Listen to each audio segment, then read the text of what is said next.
here. Welcome back to my channel. This week's video is lash lifting. If you don't lift, come lift it with us at Terra Spa. But lash lifting, what is it and what does it do? So lash lifting is enhancing your natural lashes with curls with a perming solution. That perming solution is applied to your lashes, and we comb them up with a clear adhesive and then apply the perming solution, and that's going to help to get that curl to stay. We use the clear silicone pads onto the eyelid. It does not hurt. It's about a 30 to 45 minute procedure. You can tint the lashes like a dark brown or a black, deep black. You can always customize your lash lift to adding a tint if you want to. Some people have naturally black lashes, and that's okay. But lash lift, it lasts for about 3 months or less. The second part is the setting solution. That's going to help set the lashes so they last for a very long time. The next step is applying a natural oil to get the lashes off of the clear adhesive and get the clear silicone pad off your eyelid. It's a painless procedure. It's super relaxing. You lay onto a warm bed and you wake up with like beautiful lashes, and it's your natural own. If you don't like lash extensions and you don't like the maintenance, lash lifting is good.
Stop.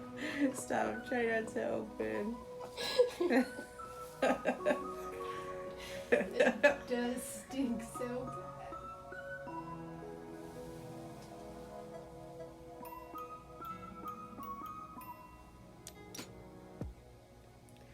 That's so funny. Do you say that to your client? I always say it's gonna smell bad. You ought to start saying that. Are you ready for this thing?